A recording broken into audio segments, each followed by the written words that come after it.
Então, vamos lá.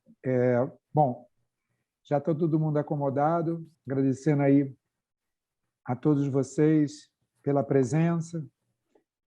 Com certeza que vamos passar aqui uma hora e meia aí, muito agradável, na companhia de vocês.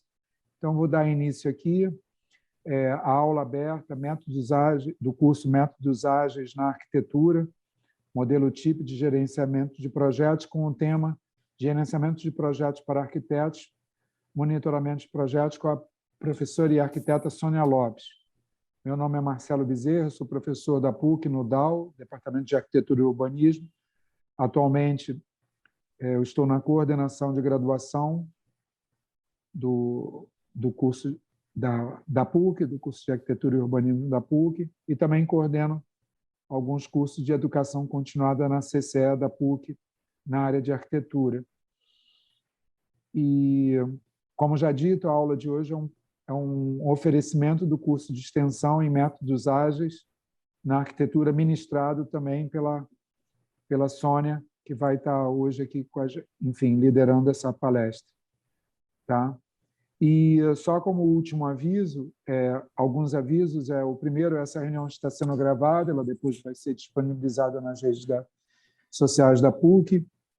E quem quiser terá direito à declaração de participação, o aluno que tiver com inscrição confirmada no evento e presente até um certo momento da palestra. E para confirmar a inscrição, basta corrigir o seu nome. Se tiver nome e sobrenome já no identificador de vocês, é só, eventualmente, quem tiver com iPhone 1, o que seja, só renomear ali, é bem simples, é só ir no quadradinho que aparece acima para vocês, na foto, na imagem de vocês, no quadradinho de vocês, é só renomear. Tá? E, por fim, confirmar que quem quiser fazer perguntas, fiquem à vontade para registrá-la pelo chat, e no final ou durante, às vezes até a própria Sônia ela vai acompanhando o chat, mas no final ou no momento, enfim, que a gente entender aqui, eu vou repassando para a Sônia. Tá bom? Então, agradecendo a presença de todos, eu vou passar, então, a palavra à Sônia, desejando aqui um excelente evento para todos nós. Boa noite, sejam todos muito bem-vindos.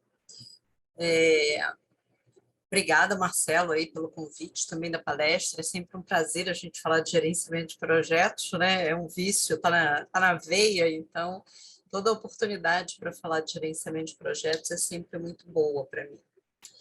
E hoje, né, a gente já fez diversas palestras aqui na PUC, pegando ângulos diferentes do gerenciamento de projetos, e hoje a gente vai falar de monitoramento de projetos, né? A gente escuta muitas pessoas falarem de planejamento, mas se eu não monitoro aquilo que foi planejado, é o mesmo que rasgar aquele tempo, né? Jogar aquele tempo fora, rasgar aquele planejamento, jogar fora, porque a gente não usa, né? O planejamento ele serve para a gente ter uma trilha. A gente sabe que coisas acontecem no meio do caminho. E essas coisas que acontecem no meio do caminho, elas fazem a gente sair um pouco dessa trilha. Mas o monitoramento sinaliza isso para a gente, faz a gente voltar para a trilha. Então, esse é o nosso tema de hoje. Eu vou aproveitar e me apresentar melhor para vocês. Eu costumo dizer que hoje em dia, todo mundo que entra para assistir uma palestra nossa, ou uma aula, as pessoas normalmente já foram no LinkedIn, já sabem mais sobre a nossa vida do que nós mesmos, né? Elas já foram lá no Google e já descobriram um monte de coisa sobre a gente. Mas, mantendo aí uma tradição antiga, digamos assim, né, de outros tempos, vamos, então, nos apresentar aqui para vocês. Esse aqui é um resumo, mas aqui estão o mais importante desses slides são as nossas redes sociais, que estão aqui do lado esquerdo. Então, se vocês se interessarem em saber mais sobre cursos, dicas, etc., nos acompanhem nas redes sociais. Minha formação, como o Marcelo já disse, eu sou arquiteta pela UFRJ, tenho aí mais de 30 anos de formada. Nos primeiros 15 anos, eu fiz um gerenciamento intuitivo de projetos. né? Por quê? Porque a gente sai da faculdade e precisa gerenciar os nossos projetos. O que não quer dizer que a gente sabe como fazer isso, né? Então, a gente começa a fazer de uma forma intuitiva, muitas vezes reinventando a roda. Eu já tinha 10 anos de formada quando eu resolvi fazer o mestrado. Eu fiz o mestrado na UFRJ também, em Patrimônio Histórico. Na sequência, eu fiz um MBA em Gerenciamento de Projetos para tentar resolver esse problema da intuição, né? Porque, mesmo sendo de peixes e as pessoas dizendo que eu tenho uma boa intuição, é melhor não abusar da intuição, né? É melhor conhecer um pouco mais de técnica, né, e de ferramentas para economizar tempo, porque o tempo é cada vez mais precioso para a gente. E depois eu acabei fazendo doutorado em administração, porque essa parte aí de gerenciamento realmente é muito interessante. E com os MBAs que eu já estava dando aula, que eu comecei a ministrar aulas de gerenciamento de projetos nos MBAs da FGV e da UF, houve uma tendência aí de mergulhar um pouco mais em administração. Então, eu acabei fazendo doutorado em administração. Tenho algumas certificações em gerenciamento de projetos, em gestão de mudança. Sou sócia do escritório do Hernani Freire, né, o Hernani Freire Arquitetos Associados, quase que desde sempre, né, porque eu comecei a trabalhar com ele em 1990 e a gente começou a dar muito certo a gente trabalhar junto, o escritório já existia, mas uns 2 ou 3 anos depois eu me associei ao escritório, fiquei uns 4 anos fora, mas depois eu voltei já para cuidar só da parte gerencial. E, além disso, eu sou titular da TIP Projetos, que é uma empresa que tem como foco treinamento em gerenciamento de projetos e consultoria em gerenciamento de projetos. Fora isso, tem alguns livros aí publicados. Em arquitetura, eu fiz muita coisa diferente, fiz muitos tipos diferentes de arquitetura.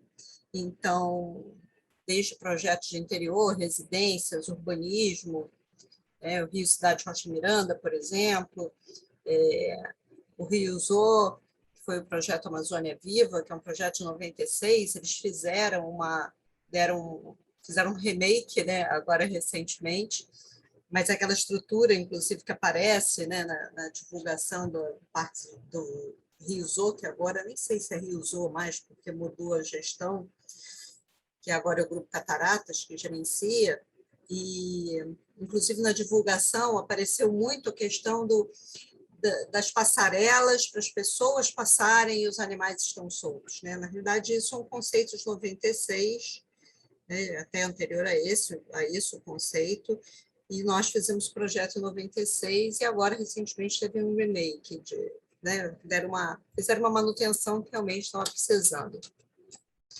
Fora isso, eu sou autora também, junto com o Hernani Freire, do Parque das Ruínas, que é um projeto aí bastante divulgado, muito conhecido. Além disso, tem aí alguns livros escritos integralmente por mim, outros eu tenho artigos só, ou capítulo de livro, enfim, tem bastante coisa aí publicada.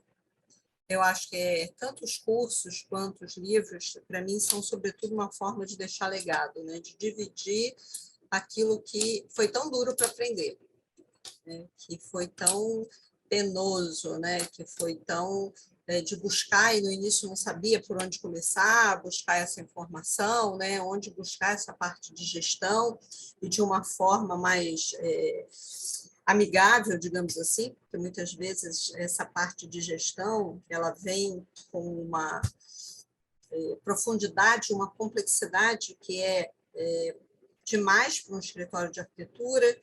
Então, tantos cursos, palestras, livros, o foco principal é realmente dividir esse conhecimento que a gente acumulou aí ao longo de mais de 30 anos. Mas a gente vai falar, então, de monitoramento de projeto de arquitetura, né? Então, assim, eu normalmente preciso planejar o meu projeto de arquitetura e preciso monitorar isso em termos de gerenciamento. né? E quando a gente fala de gerenciamento, é bem importante a gente esclarecer aí uma questão, porque quando nós, arquitetos, engenheiros, né, de modo geral, em língua portuguesa, isso acontece, não é um problema só no Brasil, é um problema da língua portuguesa, quando a gente fala projeto, o que vem na nossa cabeça é aquilo que a gente entrega para o cliente. Aquele planta, corte, fachada, né, 3D, especificações, normalmente o que vem na nossa cabeça é isso. E na prática, né, quando eu falo em gerenciamento de projetos, é muito mais do que isso. Então, a primeira coisa quando eu estou falando em gerenciamento de projetos, eu estou falando de um conjunto de coisas que vai além do nosso pacotinho de produto que a gente entrega para o cliente. Então, eu costumo dizer o seguinte, né? A gente, em gerenciamento de projetos, eu preciso diferenciar o que é o produto, que é o que eu entrego para o cliente, e todas as outras coisas que eu também faço. Então, eu tenho uma coisa aqui que é um produto que eu entrego para o cliente, que tem planta, corte, fachada, vistas, detalhamento, marcenaria, e eu tenho outras coisas. Eu preciso gerenciar pessoas, contratos, eu faço reuniões. E quando eu falo no gerenciamento de projetos, eu estou falando do conjunto todo, não só da questão desse produto aqui, mas também isso que está aqui no entorno, e que muitas vezes é justamente o que a gente não contabiliza no nosso projeto. E aí eu falo de contabilizar das mais diversas formas, né? É não só contabilizar em termos de tempo, mas contabilizar em termos de grana também, né? A gente precisa considerar todo este trabalho para o cliente pagar por ele. Se eu estou gastando um tempo gerenciando pessoas, delegando tarefas, esse tempo ele tem que ser remunerado pelo projeto.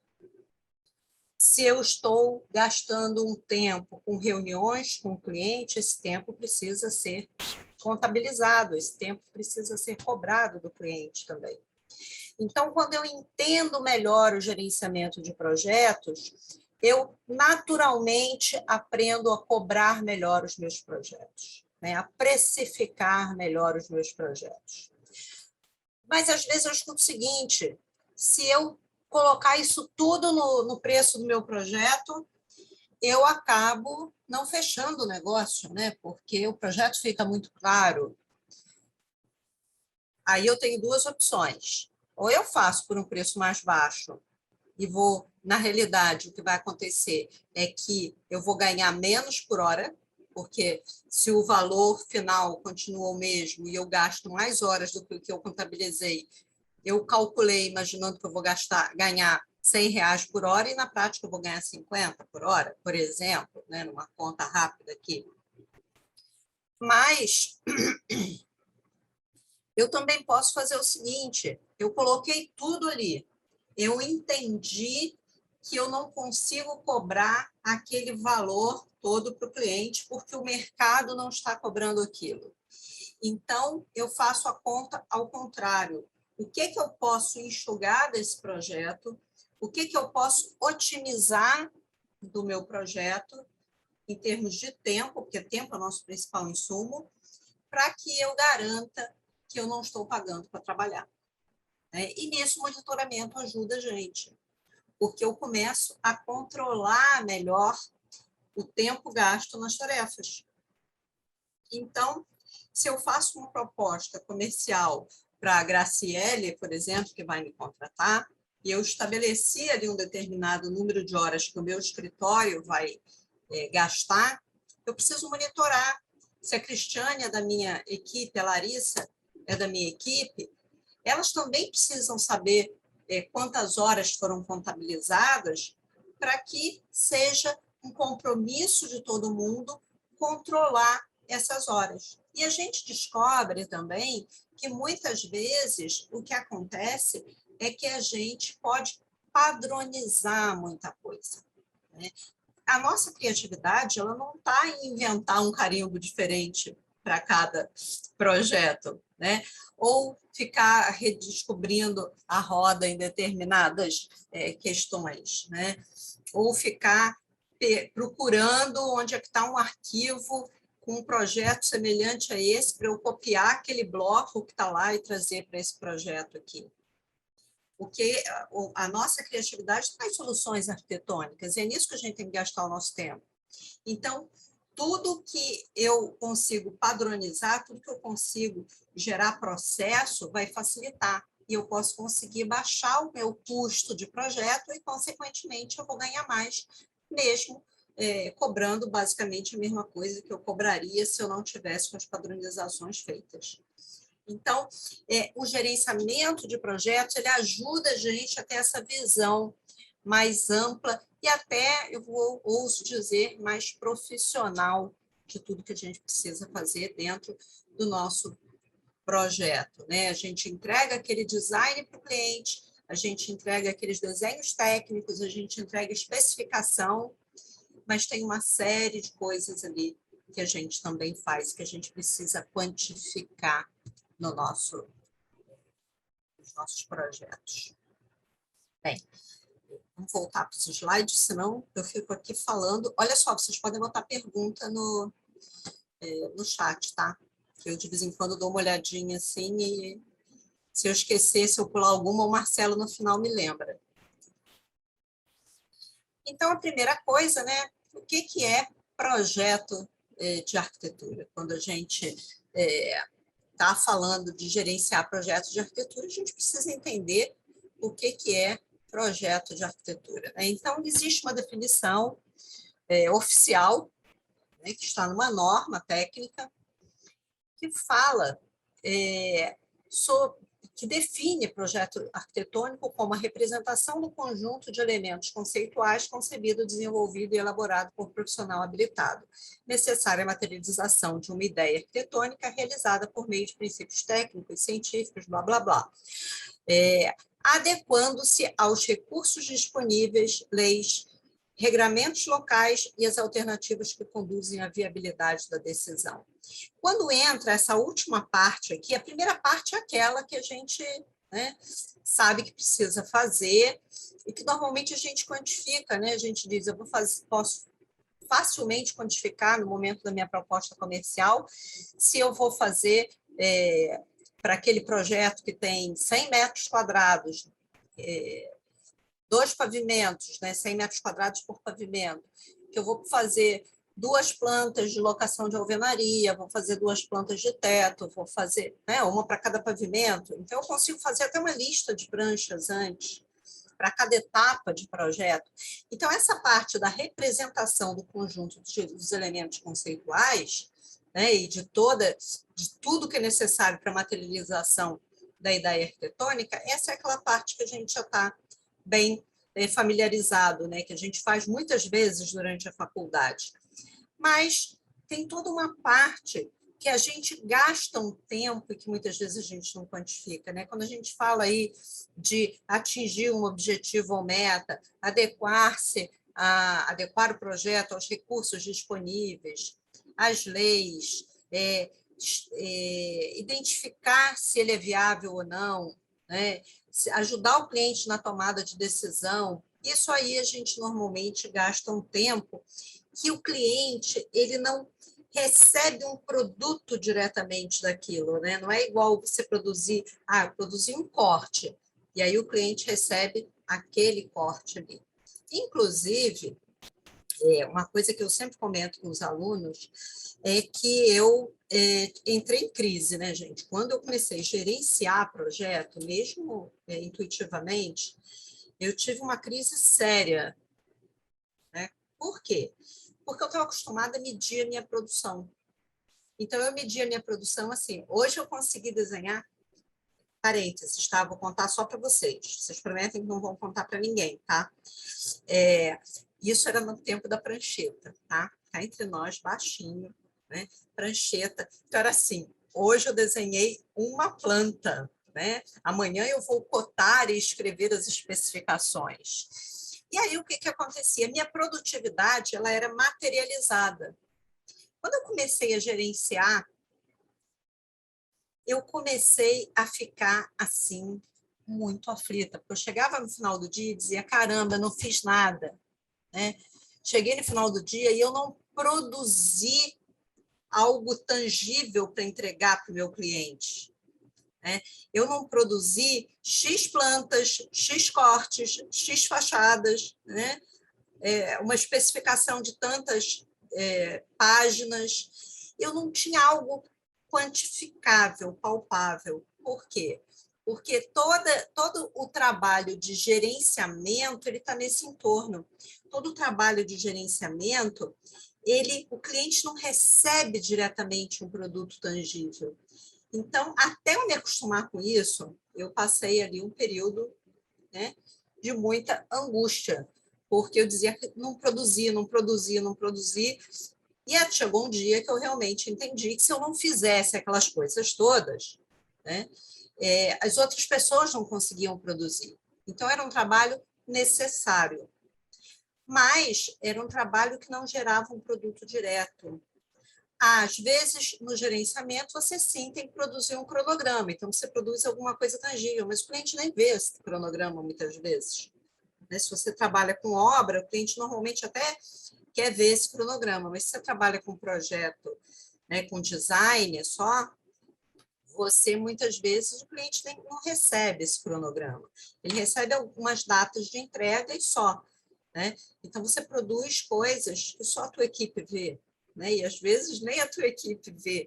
É uma coisa que você produz para controlar, para você saber o que você tem que controlar e monitorar durante o processo.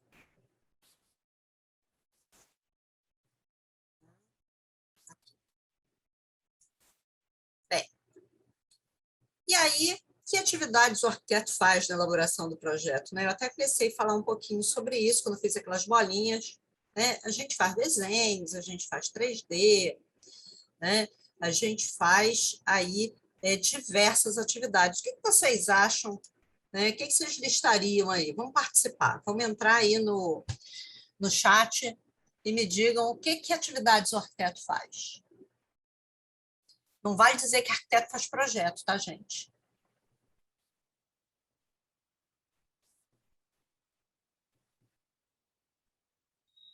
Vocês estão muito tímidos. Cronograma, define materiais, bacana. Levantamento. Orçamento também foi falado. Orçamento. Detalhamento. Busca soluções para fluxos, funcionalidades, visita a lojas, briefing. Vamos lá, para vocês acordarem, senão vocês ficam aí cochilando enquanto eu falo. Restauro. Levanta. Opa, agora está indo bem, está indo rápido aqui. Levantamento de paisagismo, clima, chuvas, topografia, acompanhamento da obra. Acompanha a obra. Um pouco de psicanálise, é verdade, pouco de psicanálise Pedro. dos clientes. Compatibilização, faz todo o levantamento de necessidades, idealiza soluções. Estudos de viabilidade, resolve problemas. Tá vendo quanta coisa a gente faz? Só que a gente precisa monitorar isso, senão fica esse monte de atividades enlouquecidas. Projeto legal para a prefeitura. Começa a ficar um monte de atividades enlouquecidas e você atrasa a entrega para o cliente. Não adianta eu fazer o cronograma, por exemplo, se eu não monitorar esse cronograma. A gente vai sair do nosso planejamento, não vai nem perceber. E no dia seguinte vai descobrir, controla o pessoal da obra. Você vai chegar na véspera da entrega e vai dizer, caramba, amanhã eu tenho que entregar esse projeto, e aí? Eu fiz uma consultoria para um escritório, isso já tem bastante tempo, e eles, foi uma situação que, assim, olhando de fora é engraçada, né? Mas na hora me bateu um certo desespero, porque eu cheguei no escritório, né? Estava todo mundo reunido, os donos do escritório, os estagiários, arquitetos, tal. Ia ser um treinamento com todo mundo. Eu falei, bem, vamos lá, que projetos vocês têm em andamento? Os primeiros 5 foram super rápidos. Não, da Dona Maria, do Seu José, do não sei o que, tal. Aí saíram os primeiros 5. Aí deu aquela pausa profunda, ninguém falava nada. Aí um começou, não, mas tem aquele projeto que a gente não mexe, já tem um tempinho, o cliente parou de cobrar a gente parou de mexer no projeto. Aí o outro dizia, não, mas tem aquele outro também, sabe aquela loja? Enfim, eles tinham 25 projetos. Tinha projeto que ninguém lembrava mais. E o cliente, por algum motivo, era uma cidade do interior, e eu acho que o estresse na cidade do interior devia ser menor do que nas capitais, Rio, São Paulo, sei lá. Porque era uma coisa assim, eu comecei a ficar nervosa com aquele monte de projeto que eles tinham para entregar e que os clientes estavam completamente abandonados. Aí a gente se coloca no lugar do cliente, né? Quando você é abandonado pela operadora de celular, você não gosta. Né? Você que precisa resolver um problema e a sua operadora de celular não resolve, você não gosta. Se o seu dentista te deixar na mão, você também não gosta. Né? Mas, de repente, aquele escritório, aqueles arquitetos estavam fazendo exatamente deixando os clientes na mão. E aí a gente conseguiu, depois de muito esforço, lá listar todos os projetos e identificar em que etapa cada projeto estava.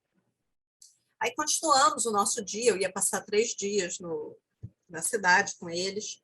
Aí continuamos o nosso dia. Aí, num determinado momento, a dona do escritório estava reclamando que os clientes normalmente batiam, que em cidade do interior tem uma informalidade enorme, isso é o discurso dela, tem uma informalidade enorme, porque a gente está numa casa, então o cliente passa na porta, e assim, ninguém naquela rua, pelo menos, tinha muro. Então, o cliente passava na porta e entrava, e batia na porta do escritório. Então, não tinha como se esconder do cliente. E eu falei, tá, mas por que o cliente vem aqui? Tem uma técnica que a gente chama de 5 porquês. Eu não precisei nem chegar no 5º. Eu falei, mas por que o cliente bate aqui? O cliente daqui dessa cidade, ele é tão mais estressado do que o cliente do... Não, ele vem aqui perguntar quando é que o projeto vai ser entregue, se tem alguma coisa para ele ver. Eu falei, mas espera aí, esse cliente não recebeu um prazo no início? Ele vem aqui antes do prazo. Por que ele vem antes do prazo? Aí eu descobri que eles não davam prazo para o cliente. Então, assim, como é que a gente vai dizer que nós somos importantes na sociedade, que nosso trabalho é valoroso, que nós somos profissionais, se a gente, de repente, age dessa forma? Né? Isso não é brincadeira, gente, isso é um caso real. Eu contando assim, brincando com vocês, tal, né, para descontrair, para tirar um pouco o peso, até porque isso já tem uns 5 anos que essa história aconteceu, então eu agora já não sofro tanto, né, com isso, mas é uma história. Eu fiquei chocada na época, né, eu fiquei assim muito impressionada com o que eu estava vendo. Porque, por exemplo, eu nunca tive um cliente que não exigisse que eu desse um prazo para entregar um projeto. Todos os meus clientes queriam saber quando eu ia entregar. E como é que um cliente aceita fechar um negócio com o arquiteto não diz para ele e ele não pergunta quando é que vai entregar o projeto? Né? Então, esse escritório não tinha nem o que monitorar. Como é que ele vai monitorar se ele não tem uma data-alvo? No mínimo, uma data-alvo você precisa ter. E aí acontecia essas coisas, o cliente ia lá algumas vezes, aí eu entendi porque tinha tanto projeto esquecido, né? Porque se o projeto não era tão importante assim para aquele cliente, não era um cliente comercial da área, os clientes comerciais eles iam mais lá e ficavam no pé dos arquitetos. Mas esses clientes que às vezes não tinham tanta pressa assim, eles acabavam ficando esquecidos, porque o cara cansava de ir lá bater na porta, né? Às vezes fica confortável para o cliente também, porque se ele está questionando alguma coisa, se ele está pensando em deixar para o próximo semestre o investimento, ele também relaxa um pouco, né? E isso não funciona. Nós temos um trabalho que é criativo, é especial, é quase mediúnico, mas é um trabalho que a gente precisa entregar e receber, né? Então, eu preciso ter um escopo definido, eu preciso ter um prazo definido e eu preciso trabalhar dentro disso. Quando você pega um escritório que já está no mercado há algum tempo, às vezes a gente percebe que o escritório ele não tem, ele não consegue entregar no prazo por algum motivo, por desorganização, seja qual for o motivo, ele não consegue cumprir os prazos. Mas ele sabe que para ele, financeiramente, é muito melhor se ele conseguir entregar os projetos nos prazos. Isso é bom para a saúde financeira do escritório. Isso é bom para o fluxo de caixa do escritório. Ele consegue manter um fluxo de caixa saudável. Então, se ele não planeja e não monitora, a possibilidade dele entregar no prazo é muito menor, né? A gente precisa de algum controle, né? Se a gente pensar na gente mesmo, coisas pessoais, né? Você resolveu que eu, por exemplo, tive um período que agora eu já desisti, já estou na fase relaxada, tá? Mas por pouco tempo, eu prometo que eu vou entrar nos eixos. O meu plano de emagrecer. Aí fui eu para o vigilante do peso. E qual é a chave no vigilante do peso? Monitorar. Eu tinha que escrever tudo que eu comia. Por quê? Porque se eu saísse do total de pontos, eu tinha como no dia seguinte voltar. Eu sabia que aquilo ali, aquele monitoramento era essencial para o sucesso. Na época eu perdi 10 quilos. A pandemia estragou tudo, né, gente? Mas eu prometo que eu vou tomar jeito. Agora, eu sei que essa é a chave, né? E é engraçado, porque a gente conhece o gerenciamento de projetos, aí você vai para um negócio desses, aí a instrutora lá, a orientadora diz, você precisa escrever, aí você pensa assim, é óbvio, né? Por que eu não fiz isso antes, né? Eu sei tecnicamente que isso é importante, né? Eu faço isso nos projetos. Por que eu não faço isso para emagrecer? Porque eu acho que eu mereço aquele chocolate no final do dia. O dia foi estressante, aí eu acho que eu mereço sorvete com bastante calda de chocolate. Mas essas técnicas, se vocês pensarem no dia a dia de vocês, vocês vão perceber que se no início do ano você coloca uma meta, seja ela qual for, pode ser emagrecer, estudar inglês, o que for, fazer um curso novo. A Graciele, Sônia, até comentou aqui que o mesmo com finanças, precisa monitorar. Perfeito, Graciele. Finanças é aquele assim que esse dá para quantificar super bem, né? Então você no início do ano você coloca uma meta e diz assim, não, eu quero fazer uma poupança porque eu quero fazer um curso ou porque eu quero acabar com as minhas dívidas, e esse monitoramento te ajuda a controlar, né? O mesmo acontece na empresa, como disse a Cristiane. A empresa não faz nem ideia de quanto gasta, de quanto entra e quanto sai, né? Cristiane, tem uma coisa, você está aqui desse lado da minha tela, entendeu? Por isso que eu estou olhando assim para você. Tem uma coisa, quando eu gerencio o projeto e eu monitoro essas horas que a gente gasta, eu consigo monitorar também qual é o custo do meu projeto. E nós, como fazemos diversos projetos simultaneamente, né, o ideal é que a gente trate cada projeto como um centro de custo. E eu monitore por centro de custo. Que eu monitore por projeto, para eu entender se o projeto deu lucro ou deu prejuízo. Eu posso chegar num determinado momento e ter condições de tomar uma decisão que no meu escritório, hoje eu estava no escritório de uma cliente, hoje à tarde, que é um escritório de arquitetura, e a cliente me disse o seguinte, há algum tempo o meu escritório não pega projetos que o preço seja abaixo de R$ 6.000. Porque a gente não consegue, por menor que seja o projeto, não vale a pena. A gente, como hoje, eles já monitoram, já conseguem monitorar por projeto, eles conseguiram perceber isso. Que o envolvimento que um cliente, por mais que o projeto seja um lavabo, R$ 6.000 por um lavabo, tá ótimo, tal, vai ter gente que vai dizer isso.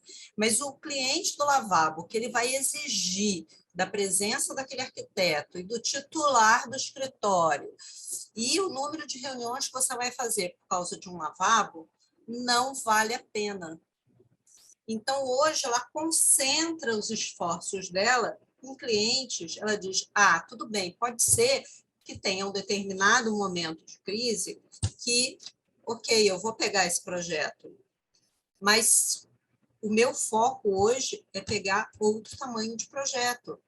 Então, toda a comunicação dela, todo o marketing, todo o foco vai para o cliente que tem um porte maior, que vai fazer um projeto que vai ter um preço maior. E ela só chegou a essa conclusão porque ela monitorou os projetos que estavam em andamento dentro do escritório.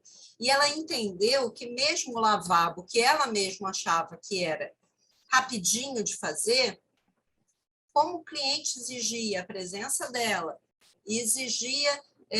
o cliente vai lá para discutir um lavabo, ele não fica 15 minutos. Ele toma um cafezinho, ele bate um papo, ele conta uma fofoca, ele fala do netinho, e aí ele fala os 15 minutos sobre o lavabo. Aí depois ele fala também do tempo, do engarrafamento, de não sei o quê, e aí, finalmente, o cliente vai embora. Então, aquela reunião que podia ser 15 minutos, ela gastou 1h30, às vezes, com o cliente por causa de um lavabo. E se ela estivesse fazendo o apartamento inteiro, talvez a reunião também durasse 1h30. Entendeu como é que é importante a gente monitorar e começar a focar no tipo de projeto que interessa para você? Quando você, por exemplo, pensa em fazer... Sônia, mas a gente faz o que cair na rede é peixe, né?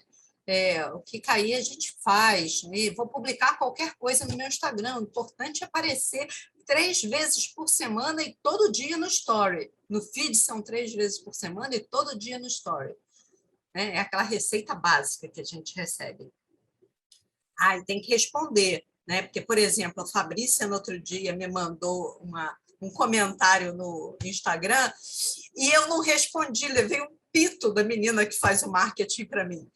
Tem que responder, né? Então é isso, tem que ir lá responder a Fabrícia, porque ela fez um comentário no Instagram, né? E agora, beleza, tem as regrinhas lá do marketing, mas até a pessoa que vai fazer o marketing para você, ou se você resolver estudar marketing um pouquinho para fazer suas publicações, você precisa entender que cliente é esse. E isso não cai do céu. Eu preciso entender que projeto é mais rentável. Não adianta eu só achar que os projetos me dão um enorme prazer. Se eu estou gastando hora demais nele, não consigo fazer mais nada. Então, eu começo a ter problemas. Eu preciso monitorar os nossos projetos, né? Por isso, a gente escolheu esse tema para ficar aqui 1 hora falando para vocês sobre monitoramento. A Débora disse o seguinte, que saber isso é um alívio, pois quando você nega o projeto, você entende que não está perdendo. Pois é, Débora, o que acontece, no outro dia, inclusive, eu ouvi uma aluna num curso dizer que ela já demitiu um cliente, né? Que ela demitiu o cliente e que foi um enorme alívio para ela, porque chegou num ponto que a relação com o cliente estava começando a ficar muito ruim, né? Porque o cliente ficava tentando, entre aspas, né? Vou botar bem entre aspas isso, tirar proveito ali. Né? O cliente estava botando outras coisas naquele escopo, né? E que às vezes a gente vai fazendo. Né? Mas quando você começa a ter mais consciência, você consegue tomar uma decisão de uma forma mais clara. Se aquele cliente é para você ou não. Muitas vezes, você identifica que o cliente está pedindo uma coisa que você não colocou no escopo, mas estrategicamente você escolhe fazer. Mas você faz isso consciente de que você está fazendo uma coisa além. E é bom que o cliente saiba disso. Tem que ficar claro para ele que você está fazendo algo, está entregando algo que não estava no escopo inicial e você escolheu, naquele momento, não cobrar por aquilo. Agora, o que às vezes acontece é que a gente definiu mal o escopo, então você não se sente seguro de dizer para ele que aquilo ali não está no escopo, porque fica tudo meio nublado, né? Você começa a ter ali uma situação que não está clara para todo mundo, então o cliente diz assim, não, mas para mim, olha só, eu sou um leigo na história, e para mim isso estava incluído, como assim você não incluiu? Tem aqui um outro comentário. Acha que essa questão de conseguir identificar o tipo de projeto é legal para o escritório? Só aparece com o tempo. Gente, esse óculos ele tem um problema, entendeu? Essa distância, eu olho bem para as carinhas de vocês, mas Deixa na hora de comigo, ler. estou aqui para isso. Então, lê para mim, Marcelo. É uma pergunta. Acha que essa questão de conseguir identificar tipo de projeto é legal para o escritório só aparece com o tempo de escritório ou pode ser feito desde o início da criação do escritório? Desde o início, não precisa nem ter escritório. Você trabalha no quartinho de empregada aí, no quartinho de serviço, não tem escritório, é autônomo, paga aquela fortuna de RPA, mas vai lá e começa a monitorar os seus projetos. Porque depois que você já está um tempão no mercado, que você já criou uma cultura toda torta, que o cliente já acha que pode usar e abusar de você, é muito difícil mudar essa cultura. Tem uma outra consultoria que eu estou fazendo agora, no momento, que o grande problema do escritório é que ele tem um diferencial no atendimento. Isso foi estabelecido desde o início. Então, o que é este diferencial? São duas sócias, elas atendem o cliente a qualquer hora e as sócias atendem. Então, cortar as asinhas dos clientes agora, e são clientes da área comercial, então são clientes que voltam, né? Não é alguém que fez uma casa que não vai voltar nunca mais, né? E que aí é um cliente novo, você consegue botar o novo no prumo, né? Você consegue botar ele na linha. Mas no caso delas, são clientes que fazem vários projetos, porque são indústrias. Bem, o que acontece é que hoje elas trabalham 18 horas por dia, e às vezes sábado e domingo, porque os clientes mandam WhatsApp, ligam, e se elas não atendem, se uma não atende, o cliente liga para a outra para fazer queixa. Porque eles acham que isso realmente é um direito adquirido. Então, hoje, mudar essa cultura é muito mais difícil. Elas demoraram muito para entender que isso estava atrapalhando o fluxo de projeto. Então, hoje, para mudar essa cultura com um cliente que é reincidente, né, que é um cliente que volta, é super difícil. Então, quanto mais cedo você começa a monitorar, e tem outra coisa, em relação ao monitoramento desses tempos, né? O ser humano ele não é bom de estimar tempo. Então, a gente precisa aprender a estimar o tempo. E como é que eu aprendo a estimar o tempo? Eu começo a anotar. Isso não é para o dono do escritório, para quem está aí e trabalha em algum escritório. Isso é para você, para a sua vida, para você aprender a estimar o tempo que você vai gastar fazendo alguma coisa. Muitas vezes a gente entrega projeto atrasado porque a gente estimou mal o tempo. Qual a melhor forma de monitoramento? Essa eu conseguia, era curtinha, as linhas não se embaralharam. Eu vou mostrar uma ferramenta para vocês não vão embora sem ver uma ferramenta para isso. Existem alguns softwares, tá? Existem algumas plataformas, tem gente que gosta de Trello, tem gente que gosta de Doit, tem gente que gosta de... como é que é o nome daquele outro? Vou contar a hora sozinho. Ai, meu Deus, deu branco agora, daqui a pouco eu lembro. Que é o que eu gosto mais do que o Doit. Você tem várias formas, né? Esse que eu esqueci o nome, que eu vou lembrar daqui a pouco, a vantagem é que quando você entra no desenho ou numa planilha, se o arquivo tiver no nome dele um rótulo, como eles chamam, né, tiver algum código, ele lê direto que você está trabalhando naquele arquivo. Então, ele já apropria aquelas horas no projeto. Só que tem coisa que a gente faz que não precisa abrir arquivo. A gente fala com o cliente no telefone, a gente gerencia pessoas. E aí, o que ele faz é o seguinte, se você está muito tempo sem mexer no arquivo, em algum arquivo, ele te pergunta o que você está fazendo. Então, essa é uma forma de monitoramento? Mas sistema, às vezes, custa caro. Né? E eu disse para vocês que vocês podem começar a monitorar desde... Estou lá com o meu computador no cantinho do meu quarto. Então, como é que eu monitoro? O que eu vou mostrar para vocês hoje é um raciocínio, uma forma de pensar, que vocês podem usar post-it e parede. Né? Se a tinta, dependendo da tinta, o post-it não cola. Aí você tem que botar uma folha de papel grande.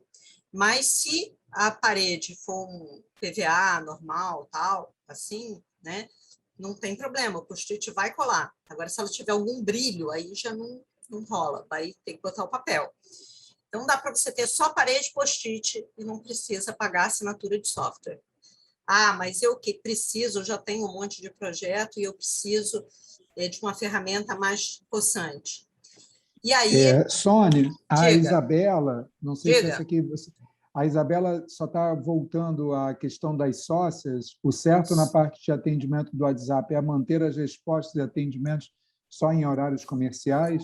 Isso. O Vinícius descobriu aqui, é o Naves, exatamente, Vinícius, perfeito. Obrigado por ser minha memória expandida.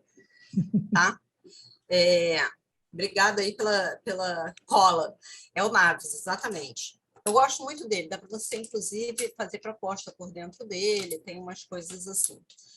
Tem gente que o Vinícius ele perguntou, existe uma plataforma ideal para iniciantes, para se fazer a contagem de horas para cada atividade do projeto? Na verdade, são duas perguntas, aí você escolhe se você responde primeiro a primeiro ou... Bem, já que a gente está falando do Naves, eu vou responder o Naves, tá? Tá, depois eu refaço aqui a da Isabela. Isso. Pois é, a plataforma, eu acho que se você aprende como pensar esse monitoramento, você, Vinícius, vai gostar mais da plataforma Trello, por exemplo. A Graciele vai gostar mais do Naves. A Fabrícia vai gostar mais do ClickUp. Tem uma questão de relacionamento pessoal, entendeu? Você acha que para você aquela plataforma, aquele sistema, aquele software, ele é mais amigável. Muita gente deixou de usar o Naves porque ele funcionava instalado no computador. Então, quando veio a pandemia, que todo mundo foi para o home office automaticamente, as pessoas ficaram sem ter como monitorar. E eles demoraram um pouquinho a ajustar a versão na nuvem. Então, teve gente que parou de assinar o Naves exatamente por causa disso. Mas tem gente que continua usando o Naves, que conseguiu sobreviver esse período de ajuste. E, agora, o Naves tem um custo mensal, eu não lembro agora, não estou atualizada em relação aos valores, ele tem um custo mensal relativamente alto, se você está começando. Tá? Então, às vezes... A Silvia está perguntando se o Trello contabiliza horas. Não, ele não contabiliza horas, mas tem um... tem um aplicativo que você consegue ligar quando você começa uma tarefa, você dá um OK, diz qual é a tarefa.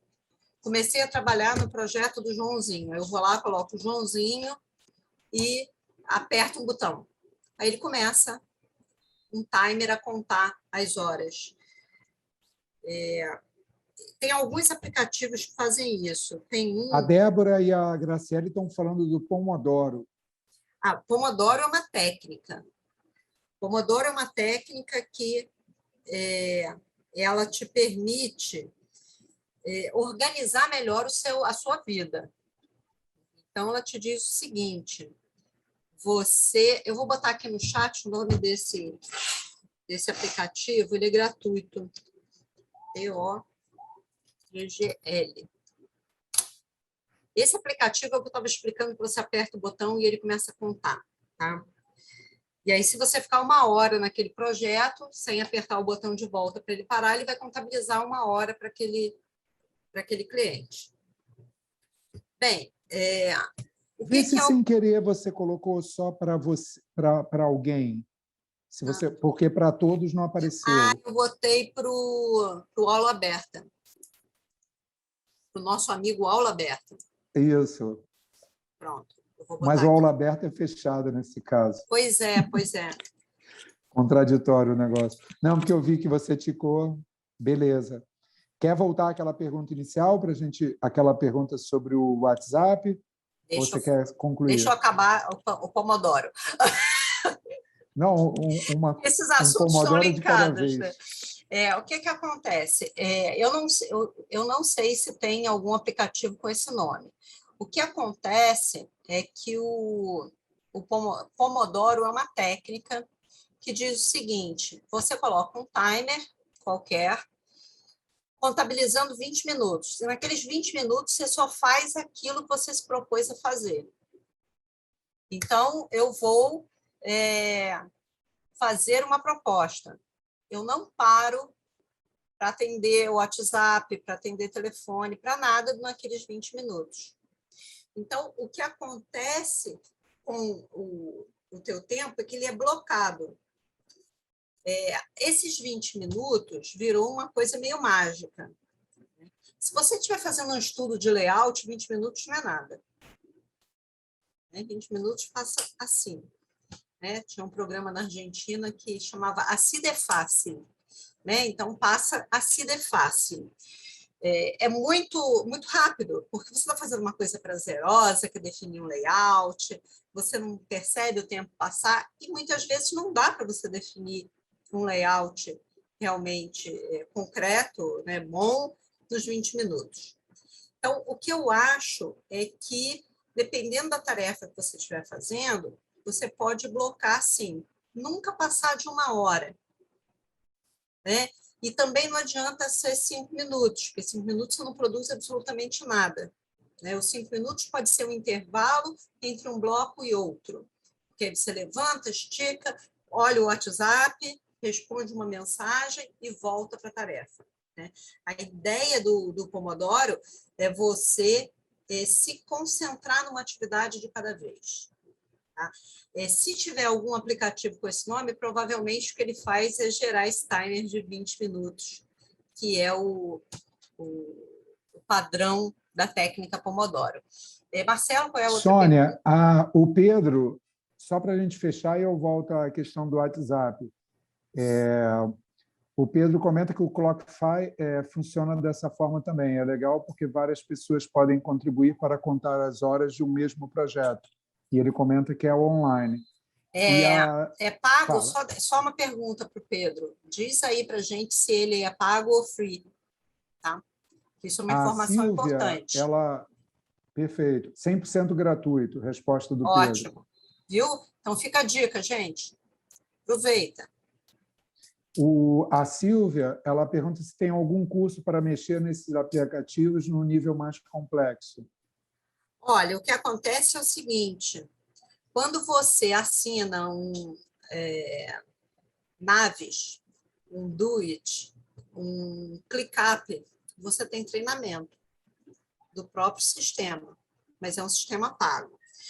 Um Uma coisa que é muito legal e que pode ser usada para o bem é o tal do YouTube, né?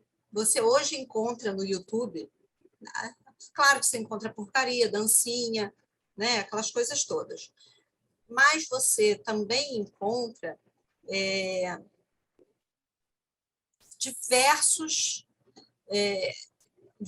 aulas, às vezes curtas, sobre um determinado tema. Então, às vezes você chega, é só saber procurar. A Silvia só incluiu aqui na pergunta dela, que foi ela que fez, mas eu digo Trello, etc. É isso que ela está querendo caracterizar. Isso aí, pois é. Quando você fala desses aplicativos gratuitos, a sugestão é, vai no YouTube e faz uma pergunta em relação a como usar o Trello, por exemplo. Aí vai aparecer um monte de vídeo, alguns mais introdutórios, outros mais avançados. E aí você vê o foco de cada vídeo. Às vezes são vídeos de 10 minutos, 15 minutos, no máximo. E aí você entende se aquilo te atende ou não. Então, às vezes, às vezes é uma coisa boba, né? No outro dia eu estava com uma dúvida no PowerPoint. Era uma coisa que eu nunca tinha feito. Eu fui lá no YouTube, fiz a pergunta, como é que faz tal coisa no PowerPoint, e apareceu lá um vídeo de menos de 5 minutos, que era direto ao foco, né? Direto ao ponto, e eu consegui resolver, porque era alguma coisa que ficava dentro de um outro comando, e aí você não é tão intuitivo assim. Alguns desses aplicativos são muito intuitivos, então você efetivamente consegue usar. E eu, inclusive, quando testo, né, agora eu testei vários para um cliente meu, porque ele queria determinadas coisas. E aí eu entrei na versão gratuita de todos eles e vi o que mais fazia nas versões pagas, ele queria pagar. A gente acabou escolhendo, para o caso dele, o ClickUp foi o melhor. Mas a primeira abordagem que eu faço é sempre intuitiva.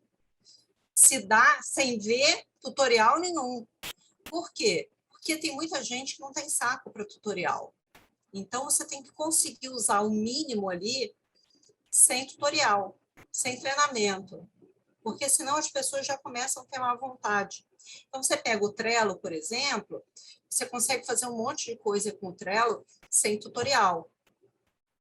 O pensamento que eu vou mostrar para vocês aqui, vocês vão poder fazer no Trello tranquilamente.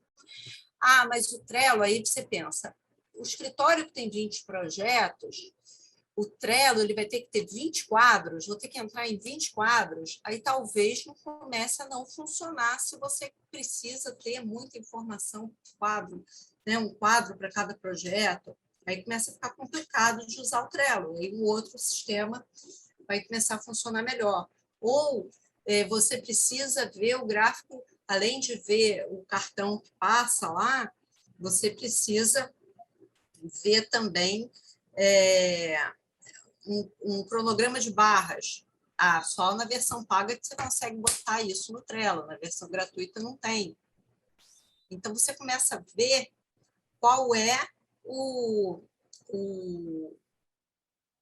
custo-benefício, entendeu? Para cada caso.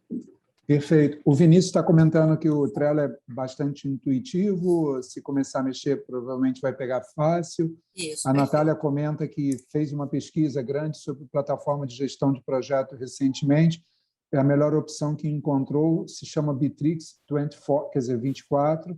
O plano gratuito atende boa parte das demandas de gestão de tarefas e sem limite de usuários. A Débora volta ao Trello e comenta que é super intuitivo, dá um primeiro tutorial para primeiro acesso, e o Gabriel Bastos comenta que o Monday é um ótimo sistema para o gerenciamento, porém pago. Eu estou devendo aquela pergunta do WhatsApp. Isso, vai lá no WhatsApp. Não, eu estou brincando, mas vamos lá. Deixa eu voltar aqui. Não, saíram várias dicas aí. Todos esses que vocês falaram, o Clockify eu não testei ainda, tá? Esses outros, inclusive tem o Asana também, que dá para fazer um monte de coisa nele, mesmo na versão gratuita. O Bitrix, o Monday, Esses eu testei todos para esse cliente agora, por exemplo, que queria um sistema. Mas ficava faltando alguma coisa, porque ele já tinha uma lista de exigências. Ele é um cliente que já está estruturado, já usa gerenciamento de projetos há algum tempo. Então, ele já tem ali uma série de exigências. E esses aí não cumpriam todas as exigências deles, mas são muito bons. Inclusive, eu não sei se eu falei, o Asana, que também é um que tem possibilidade de você ter diversas visualizações, ele é bem útil também, vale a pena testar. Diga, Marcelo. Só voltando, Isabela Bozo, só voltando na questão das sócias, o certo na parte de atendimento do WhatsApp é manter as respostas e atendimento só em horários comerciais? Perfeito, é exatamente isso. Agora, isso tem que ser contado a 0 minuto de jogo, né? E não 45 do primeiro tempo, querendo mudar o jogo no segundo tempo, né? Então, o que acontece é o seguinte, quando você começa a relação com o cliente, tem que ficar claro como é essa relação. Eu fiz uma live agora há pouco tempo, até com uma ex-aluna de um curso nosso aqui da PUC, né, com a Júlia, e a gente falou sobre propostas, a gente falou sobre contrato, né? E é bem interessante porque a Júlia ela fez direito, chegou a fazer prova para a OAB, passou, quando ela entrou a primeira vez num tribunal, ela mudou de ideia, né, disse, não é para mim isso aqui. Né, quando ela entrou formalmente, né, para atuar, ela falou, não é para mim isso aqui. Na realidade, o que eu quero mesmo é fazer arquitetura. E aí ela foi fazer arquitetura. Então, ela é uma arquiteta que tem também todo um conhecimento, né, da parte de direito, que é super útil para a vida, né? Não é útil só para os arquitetos, é útil para a vida. E a gente fez uma live falando exatamente sobre essa questão, né, da importância das regras do jogo serem colocadas logo no início. Então, quando você faz uma proposta comercial, é importante estar bem descrito ali o que vai ser feito. Se você faz um contrato, muitas vezes a proposta comercial ela tem um formato que ela já tem todas as regras, e isso já pode valer como um contrato, é só você já colocar 2 pessoas lá assinando como testemunha, tal, tem lá uma terminologia jurídica para isso. Mas o que é mais importante ali é, a 0 minuto de jogo, você colocar as regras. E isso vale para o WhatsApp. Né? Quando você cria o grupo lá com o cliente, ou quando começa a relação com o cliente, você deixar claro que você vai atender no horário comercial. Tem arquiteto que coloca na proposta comercial que o cliente vai ser atendido pelo titular do escritório até o final do estudo preliminar. Anteprojeto, projeto executivo, o cliente vai lidar com a equipe, ele não vai ver o titular do escritório, só se der algum problema. Por quê? Porque o titular do escritório ele tem um papel ali de venda, de concepção do que vai dar a cara do projeto, e ele tem pessoas que ele mesmo diz que são muito melhores do que eu em projeto executivo. E quem assume isso, essa produção do projeto, e que vai saber responder todas as perguntas do cliente sobre o projeto executivo, sobre o anteprojeto, sobre as especificações, é alguém da equipe. Então, fica claro também para o cliente que existe uma relação também hierárquica, como em qualquer empresa. Né? Você vai, num determinado tipo de... Você vai fazer exame de sangue. Você chega lá, você quer que quem tire seu sangue seja o dono do laboratório? Não.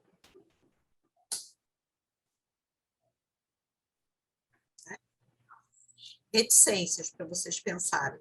Momento, introspecção. Tem mais Essa alguma coisa de pergunta? contrato, às vezes eu costumo dizer que no contrato tem que estar escrito também o que não vai se fazer. Mas quando a Muitas gente vezes eu fala... me salvei uma vez, Sônia, eu sempre era... Meu pai fazia esse procedimento. Ele às vezes botava, tipo assim, sei lá, o projeto não inclui projeto de marcenaria, não sei o quê, não sei o quê, não sei o quê. Aí teve um dia que eu fui para receber uma parcela do cliente, aí o cliente virou falou assim, só está faltando um projeto de instalações. Aí eu respirei fundo, falei, você está com um contrato aí? Tô. Pega ele. Porque você está lembrado que eu insisti, eu falei que era importante ter o projeto de instalações e você falou, não, não. A pessoa que vai construir falou que não precisa. Então, mas aí você tem que falar isso com muita calma, né? Para não parecer que você está tá ali e foi falado, porque é importante você ler essas coisas, né? Enfim, só as experiências que a gente vai vivenciando. A Bruna, eu estou na dúvida se eu já tinha falado, a Bruna comenta que tem experiência com Autodoc, projetos, é bem interessante para grande demanda. O Pedro fala do Osana, que tem integração com Clockify. A Isabela fala perfeito, obrigada. Ela agradece pela que a gente estava devendo lá de cima. E a Natália sempre que a gente lança a mão do contrato, parece um crime. Aí ela solta uma risada. Mas sabe o que acontece? A gente gosta tanto do que faz, a gente ama tanto o que a gente faz, que muitas vezes a gente esquece que a gente tem que ganhar dinheiro com isso. Eu tive um cliente há muitos anos, esse eu não vou dizer quantos anos não, tá, gente? Eu já convidei 30 anos, tal. Foi no século passado esse cliente. Que ele dizia, ele trabalhava com a parte de computação gráfica, ele fazia umas coisas que na época eram assim super novidade. Ele era apaixonado por aquilo, né? Adorava tal, mas ele dizia o seguinte, que até para você continuar fazendo o que você ama, você precisa ganhar dinheiro com aquilo. Então, não adianta só eu amar o que eu estou fazendo. Pode ser que chegue um dia que eu tenha que deixar de fazer aquilo porque não está rendendo o que deveria render. Eu estou pagando para trabalhar. E pagar para trabalhar realmente não é o que a gente quer, de um modo geral. A gente quer ser remunerado, até porque a gente tem uma série... Como pessoa física, você também precisa não só subsistir, mas você é uma pessoa física, que é um arquiteto, e que precisa investir também em você. Então, você precisa ter ali, ganhar dinheiro para conseguir fazer isso. Ninguém vai ficar rico como arquiteto. Se vocês foram iludidos em algum momento achando isso, já estão crescidinhos e já sabem que não é assim. A gente não vai ficar rico. Fabrícia não faz essa cara. Você parece que descobriu isso agora. Você ficou assim, com uma cara de desiludida. A Graciele queria. Pois é, gente, mas não rola. Não rola se você ficar rico com arquitetura. Mas... Vai ficar muito feliz. Vai ficar só feliz. Mas não dá para ficar só feliz, Marcelo. Não, eu sei, mas tem vai que ficar também feliz. Pagar as contas, entendeu? Não, vai ficar feliz e vai pagar as contas. O Vinícius está falando que a esperança é a última que morre. Isso, então tá bom. Mas, gente, olha só, mas aí vocês precisam aprender a monitorar projeto, monitorar os desvios, entender que projeto está valendo a pena fazer, todas essas coisas. Vamos voltar para os nossos slides? Eu prometi que vocês só saem daqui hoje depois que eu contar para vocês como é que funciona essa ferramenta. Vamos lá. Primeira coisa, a gente precisa conhecer um ciclo que ficou famoso mundo afora com o nome de PDCA. O ciclo PDCA é o quê? Você planeja, você faz, você verifica e você atua corretivamente. Essa é a base de todo o gerenciamento de projeto. Seja métodos ágeis, seja métodos tradicionais, seja um método inventado da cabeça de alguém, todo dia surge um método novo. Mas a base é essa, isso é, eu tenho um ciclo em que eu aprendo. Então, se eu organizo o meu tempo, volta aqui comigo. Se o meu tempo está organizado de uma forma que o meu ciclo é um ciclo muito longo, eu demoro muito a implementar esse aprendizado. Então, por exemplo, eu só analiso o projeto quando ele chega lá no final, depois que eu entrego para o cliente. Aí eu passei 3 meses fazendo um projeto e eu só retiro as lições aprendidas quando eu chego no final do ciclo, depois de 3 meses. Então, eu só vou conseguir botar em prática no próximo projeto. Então, eu estou gastando um tempo aí que poderia ser mais produtivo. Eu posso aprender mais rápido. Vocês já devem ter ouvido uma máxima que é R rápido para aprender rápido, né? Ultimamente, todo mundo fala isso por conta das startups, né? Das inovações tecnológicas. Então, vamos errar rápido para aprender rápido. Só para isso eu preciso ter ciclos menores. Então, eu preciso planejar o meu projeto de forma que eu tenha metas ao longo desse projeto. E eu vou fatiar o meu projeto em ciclos menores. Eu acho que um ciclo de 1 semana é ótimo. Não dá tempo de acontecer muito desastre no caminho, né? Ah, vai cair coisa de paraquedas? Vai. Vai aparecer um cliente novo, uma proposta nova que você tem que fazer, aquele cliente pediu para adiantar um projeto, vai acontecer alguma coisa? Vai, mas é um ciclo que você tem algum controle no planejamento. Então, eu tenho aquelas metas macro do meu projeto, que geram para mim um roadmapping, e que é um mapa geral do que eu tenho que atingir do projeto. Também não adianta eu detalhar muito um cronograma de um projeto nosso, porque eu vou jogar esse tempo fora, porque vão acontecer coisas no meio do caminho. Então, eu não preciso detalhar lá na tarefa super específica. Eu tenho que ter as grandes metas, tá? E aí, eu vou fatiar o meu projeto em ciclos menores. Eu, por exemplo, eu já penso os meus projetos em semanas. Então, esta etapa vai durar 4 semanas. A outra etapa vai durar 6 semanas, por exemplo. Então, eu já organizo. Quando eu passo uma proposta para o cliente, muitas vezes a proposta vai em semanas. X semanas para fazer isso. Por quê? Porque eu trabalho com ciclos semanais. Então, o ideal é você inclui para o teu cliente, logo na proposta, os teus prazos. Você coloca os prazos, mas eu só elaboro o cronograma, eu boto uma observação, dizendo que aqueles são os prazos. Então, por exemplo, 4 semanas para estudo preliminar, ou 3 semanas para estudo preliminar, 6 para o anteprojeto, 8 semanas para o projeto executivo. E eu boto uma observação, que no momento que o cliente fechar o negócio, eu vou elaborar um cronograma. Por quê? Porque cronograma pressupõe data. E o cliente, às vezes, recebe a tua proposta e fica sentado em cima da sua proposta meses. Né? Ele não faz nada com a sua proposta, não diz nem que sim, nem que não, né?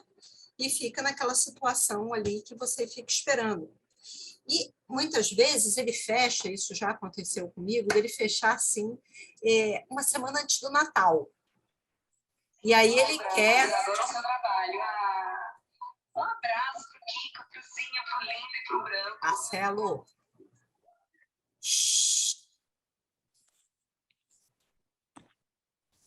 Pronto. Botei o Marcelo calado. Estava dando retorno, pelo menos para mim, estava fazendo um ruído. Ah, é? Caramba. E aí o cliente fecha. Você deu 3 semanas de prazo. Ele fecha 1 semana antes do Natal. E quer as 3 semanas de prazo dele, porque você colocou, né, um cronograma, tal. Aí você diz, cara, mas olha só, em Natal já combinei com a equipe, férias coletivas, Natal, Ano Novo, primeira semana não acontece nada, eu vou aproveitar também, vou juntar. E aí acabou o prazo do estudo. Então, E, às vezes, quando eu apresento, se existe esse risco, se a gente já está chegando para o final do ano, eu digo para ele, olha só, isso acontece porque no momento que você fechar, a gente vai avaliar o número de projetos que eu tenho no momento, porque esse prazo que eu estou dando é para agora, se você fechar agora. Porque agora eu tenho uma janela que eu consigo te encaixar. Agora, Ô, Cristiane, o prazo você tem que colocar na proposta, não uma data para você entregar. Entendeu o que eu estou dizendo? Não um cronograma amarrado. Porque senão você vai ter o trabalho de fazer de novo. Porque ele vai te dizer que vai fechar em uma semana e não vai fechar em uma semana. Ele vai sentar em cima da sua proposta, né? E o que acontece é que muitas vezes no momento que ele resolve fechar, você está com outro quadro, outra situação dentro do escritório. Há pouco tempo aconteceu comigo, era um projeto mentoria, não era nem um projeto de arquitetura, que a pessoa queria fazer mentoria, fechou tudo, não, vamos começar, estava morrendo de pressa, eu consegui encaixar um horário por semana para ela. A primeira sessão ela cancelou não, ela adiou, ela disse que não ia poder porque tinha um dentista. 2 dias depois, ela disse que estava repensando se ela queria mentoria mesmo, ou se ela queria fazer um MBA de gerenciamento de projetos. Por olha só, você realmente não sabe se quer casar ou andar de bicicleta, né? O que eu posso te dizer é um MBA em gerenciamento de projetos, é isso, isso, isso, vai demorar 1 ano e meio e tal. Se você quer uma coisa focada nos seus problemas, é uma mentoria, tem um modelo assim, né? Então, o custo desse é isso, e nisso que eu posso te ajudar. Eu acho melhor você pensar, vamos fazer o seguinte, vamos encerrar aqui, você pensa, eu também não quero você fazendo a mentoria pensando no MBA de gerenciamento de projetos. Né? Então, entra com uma expectativa que não é aquilo que eu vou te entregar. Agora, o que acontece é o seguinte, eu tinha feito um esforço para encaixar dentro da agenda, porque ela queria, era super importante naquele momento. Quando ela voltar, pode ser que o quadro seja outro, pode ser que eu diga para ela, olha só, tenho hora para segunda-feira e pode ser que eu diga para ela, você vai ter que esperar eu acabar as mentorias que estão em andamento, só tem paga para o mês que vem, ou para daqui a 2 meses. Então, vai depender do momento. Aquele cronograma que tinha sido feito para ela, porque no caso dela já tinha um cronograma, não vai achar que vai ser assim, que a gente vai começar na semana seguinte. O contexto passa a ser outro. Bem, vamos voltar para os slides. Aqui. Quem já viu o Trello, e hoje em dia muita gente já viu o Trello, sabe que você tem colunas, né? E você tem cartões que caminham no Trello. O que é aquilo? Aquilo é um Kanban. O Kanban é uma ferramenta que surgiu, que não é novidade, né? Então, para os amantes do Trello que acham que isso é a última invenção da humanidade, sinto muito informar para vocês, mas o Kanban foi inventado na década de 50 pela Toyota e está mais do que comprovado que funciona. Tá? Criaram até um método depois que também se chama Kanban, e se escreve com letra maiúscula, que é um pouco mais complexo do que simplesmente usar o Trello de forma intuitiva, ele não é tão intuitivo assim, e ele te permite monitorar coisas. Então, se vocês colocarem Kanban no Google, às vezes aparece até uns quadros onde você tem aquelas carinhas, né, aqueles smiles, que o smile está sorrindo, está sério, está zangado, bandeirinhas de cores diferentes. Por quê? Porque a ideia do Kanban é você ter alguma coisa visível que comunique. Então, se eu tenho tarefas dentro do escritório, eu posso botar aquelas tarefas ali, elas podem ser tarefas de projetos ou não. E eu sei se as tarefas estão em andamento ou não. Agora, esse formato aqui, super simples, eu costumo dizer que ele é bom para gerenciar marido, tá? Porque é um formato que ele é muito simples. Nós temos capacidade de usar um formato um pouco mais complexo e que vai ajudar mais a gente do que esse aqui. Né? Então, o que esse tem? Esse tem ideias, né? O a fazer, o fazendo efeito. A gente, inclusive, vê por aí diversos Kanbans que ele só tem essas 3 colunas aqui, né? O a fazer, o to do, o doing e o done. Bem, eu proponho um processo para esse monitoramento. Né? Então, o que esse processo tem? esse processo? Você tem uma lista de coisas para fazer, que pode estar lá até na sua proposta comercial. Vários arquitetos colocam a lista de pranchas, os entregáveis na proposta comercial. Então, eu tenho uma lista de tudo que precisa ser feito do projeto, que é entregável, e eu vou acrescentar coisas que não são entregáveis, mas precisam ser feitas, mas essas eu posso acrescentar já no início do meu ciclo de trabalho. Eu planejo o meu ciclo de trabalho, que dentro do método se chama sprint. Eu faço um monitoramento diário a partir desse planejamento do sprint. Então, esse monitoramento diário, a gente usa o tal do Kanban. E, no final, eu avalio o que foi feito.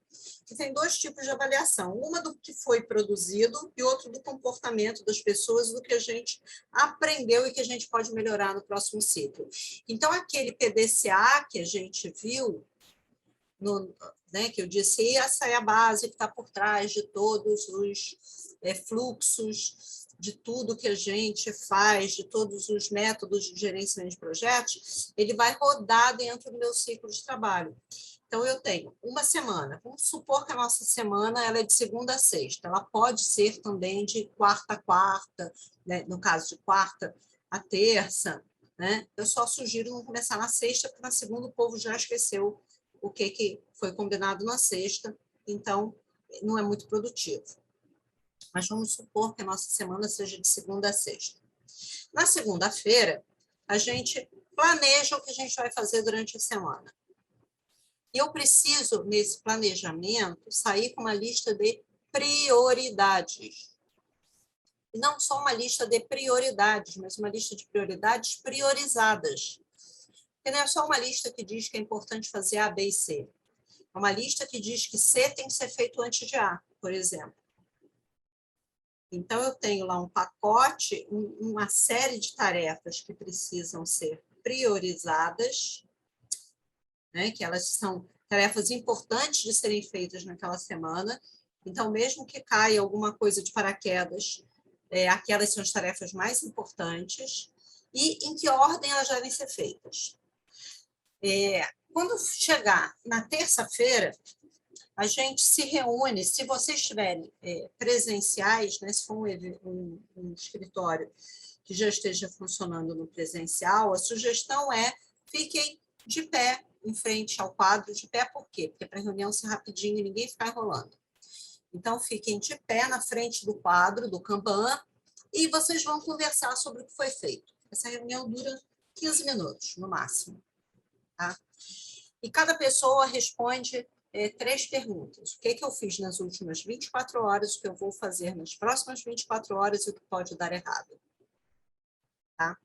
E nessa relação 24 horas para trás, 24 horas para frente, não precisa contar os detalhes obscenos, vocês falem só de trabalho. Tá? Porque a gente fala nas últimas 24 horas, engloba a última noite também, né? Então, às vezes, as pessoas podem ficar tentadas a contar as fofocas, e isso não precisa ser colocado. O foco é o nosso trabalho. Então, o que eu fiz para o projeto para contribuir com a equipe nas últimas 24 horas? Isso desde a última reunião que a gente fez. O que eu pretendo fazer nas próximas 24 horas? E eu avalio o risco simultaneamente, o que pode dar errado nesse próximo ciclo, microciclo, né, de 24 horas.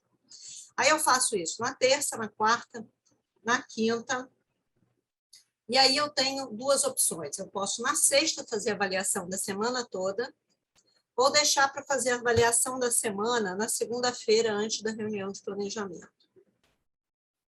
Mas é importante que sejam 2 reuniões, sabe, com um cafezinho no meio, para não embolar tudo, porque perde objetividade.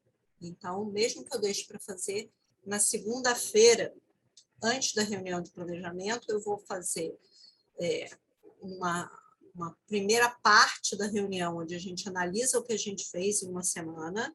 Então, olha o produto, recebe o produto, avalia aquele produto, avalia o que a gente pode fazer melhor no próximo ciclo, compartilha lições aprendidas, porque O Marcelo pode ter aprendido alguma coisa na relação com o calculista, e é importante compartilhar aquilo com a equipe toda.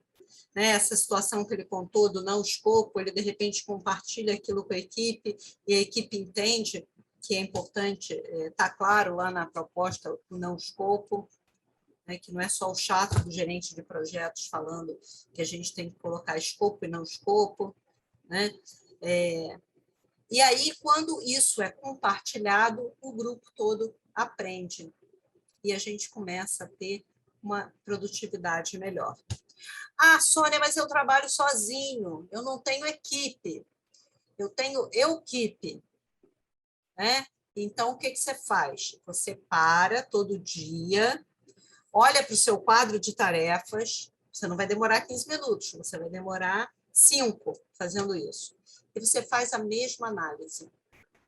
Se você não parar e refletir sobre o que está acontecendo ali e replanejar, muitas vezes você sai atropelando tudo, daqui a pouco você já está perdido, já está atendendo aquele cliente que mandou o seu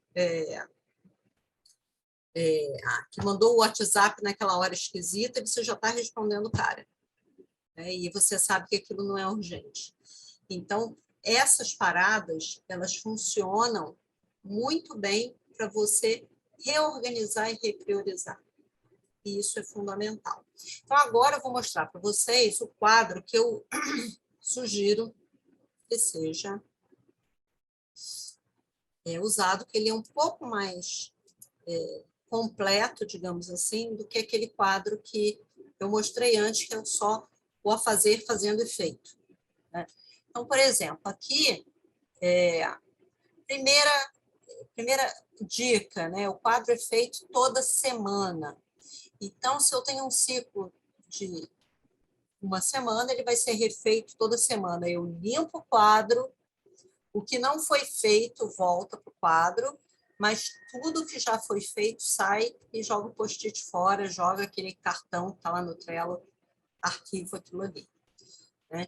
As tarefas, elas vêm para o quadro listadas aqui numa ordem de da mais importante para menos importante, para eu não precisar pensar na hora de ver qual é a próxima tarefa.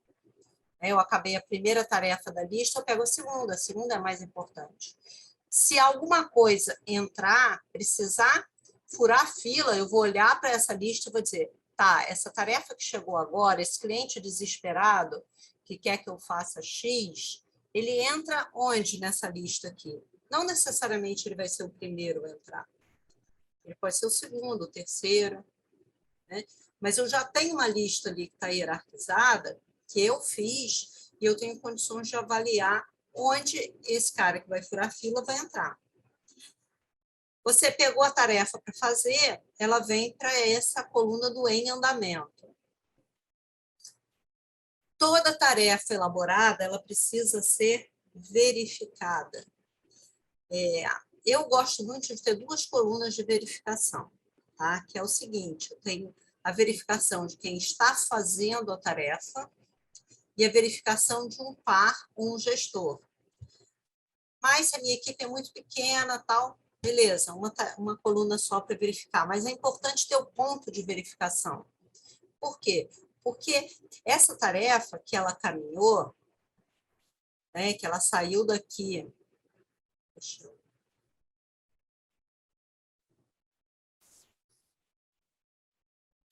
eu tenho uma tarefa que está aqui, né? Essa tarefa saiu daqui e veio para cá, ela está em andamento. Quem está fazendo essa tarefa disse assim, olha, eu acabei, está aqui para ser verificada. Pode ser que ela seja verificada e alguém, né, o verificador, entenda que ela está pronta, mas pode ser que ela precise voltar para cá, porque está faltando alguma coisa. Então, você tem uma ideia rápida de como é que está o andamento das tarefas. E, além disso, você vai fazendo aquela contabilização que a gente já conversou bastante, né? Do tempo que está durando, as tarefas, né? mais eu consigo entender e eu consigo começar a perceber se eu estimei um número de tarefas para a semana que é coerente com o tamanho de uma semana. É muito comum no início você colocar tarefas de mais aqui ou tarefas de menos. Por quê? Porque você não está acostumado com a estimativa do tempo das tarefas. Então, é muito comum no início quando você começa a usar, você estima errado. Tem um caso que aconteceu comigo, eu antes de publicar o livro com esse método e ele ser registrado na Biblioteca Nacional, etc., eu fiz N testes, e eu testei pedaços, testei o conjunto todo, e um dos primeiros testes que eu fiz do quadro, tinha um estagiário que ele era muito bom de SketchUp. E eu pedi a ele para estimar, a gente precisava de umas imagens, e eu perguntei para ele, olha, para fazer essas imagens, quanto tempo você acha que você precisa? Uma semana. Eu falei, você tem certeza que você demora uma semana? Tenho, uma semana. Eu falei, pois é, porque eu acho que você vai fazer mais rápido. Não, uma semana. Eu falei, tá bom. Aí, na primeira reunião, aquela reunião em pé, em frente ao quadro e tal, eu perguntei, o que você já fez, em que ponto está, aquela coisa toda, até onde você acha que vai, até amanhã, tal, o que pode dar errado. Aí eu perguntei, e qual é a sua estimativa de terminar essa tarefa? Você acha que você termina quando? Na segunda ele disse que era na sexta, né? Aí na terça eu perguntei, aí ele disse que era na quinta. Aí eu falei, tá bom. Na quarta, as nossas reuniões eram de manhã, na quarta eu perguntei até onde ele achava que ele ia naquele dia. Ele falou, hoje eu termino. Então, ele estimou quase o dobro do tempo para fazer a tarefa. Como eu tinha como eu já sou viciada, o meu toque é a questão também do tempo, isso já entrou no meu modelo mental, eu tinha certeza que o tempo dele era menor. Eu não sabia exatamente em quanto tempo ele ia fazer, mas eu tinha certeza que não eram 5 dias, não era uma semana que ele estava me pedindo, os 5 dias úteis. Ele ia entregar antes. E aí eu fui perguntando, e agora, qual é a sua estimativa? E agora, qual é a sua estimativa? Mas ele não sabia estimar. E ele foi aprendendo a estimar e foi melhorando. E esse menino foi bem interessante, porque a gente acabou encontrando em momentos diferentes, em situações e projetos diferentes, ele participou de diversos testes do modelo, Então, ele viu o modelo sendo gestado e conforme ele foi sendo construído. Tem uma coisa comprida aqui, Marcelo. Tem, deixa comigo. Eu estava esperando a deixa, quer dizer, a hora aí. A Natália Lopes. Oi, Sônia, boa noite. Existem ferramentas específicas que nos auxiliem no dimensionamento correto das equipes, considerando vários projetos rodando simultaneamente, sendo desenvolvidos pela mesma equipe com profissionais com níveis de experiência diversos? Ou seja, vão levar tempos diferentes para executar as tarefas? Informações históricas. O que é isso? Você vai monitorando e vai entendendo qual é a performance da sua equipe. Cada equipe vai ter uma performance diferente. Cada equipe vai ter um comportamento diferente. E, às vezes, mesmo aquela equipe que já está afinada, que já trabalha com você, que você estimou de uma forma, o cliente coloca uma vírgula no contrato e você tem problema. Aí eu vou contar, a gente já está passando da hora, gente, eu prometo que é a última história que eu conto. Teve uma situação que aconteceu comigo, que foi o seguinte, um cliente, na época do BNDES, ele exigiu que a gente mandou proposta comercial, tal, ficou discutindo o contrato, e no contrato, numa das últimas versões, depois estava combinado o preço, prazo, tudo já tinha sido negociado, ele pediu que fossem usados os layers dele. Então, a gente teve que usar os layers do cliente com as cores que ele usava. Isso foi um inferno na nossa vida. Por quê? Porque a equipe não estava acostumada a olhar, vou dar um exemplo aqui qualquer, eu não lembro se era isso, mas a equipe olhava para uma linha vermelha na tela e lia aquela linha vermelha como sendo um 04, por exemplo, uma pena 04. E para ele, a linha vermelha era 01, por exemplo.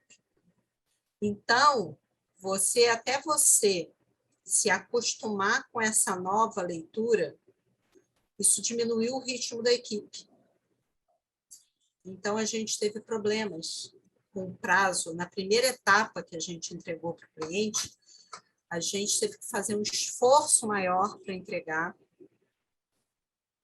teve que trabalhar mais horas do que estava previsto por conta disso. A equipe começou a trabalhar mais lentamente.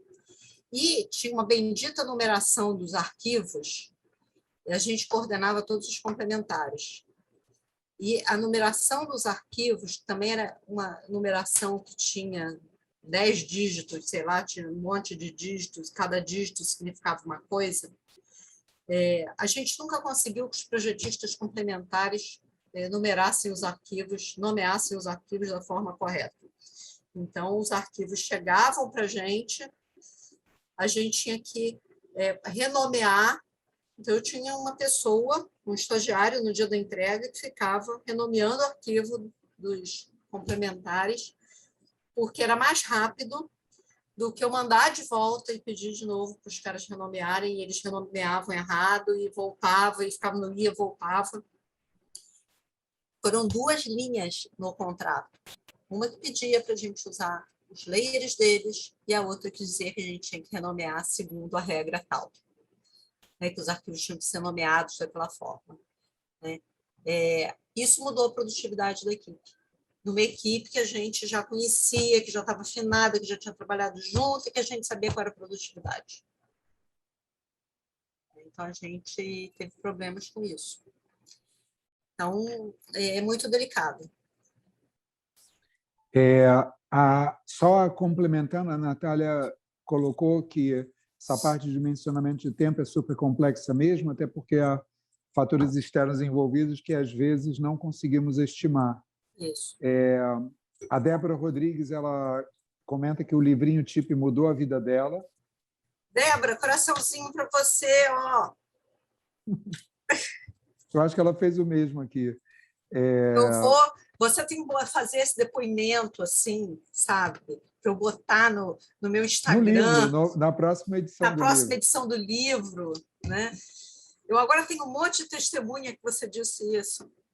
Está gravado. Está gravado, olha só, eu vou pedir até cópia para a PUC. Não, você vai ter, todos terão, todas e todos. A Cristiane Xavier, ela pergunta se para o cliente não é bom colocar uma estimativa de tempo maior, prevendo alguns imprevistos. Olha só, isso é bem importante.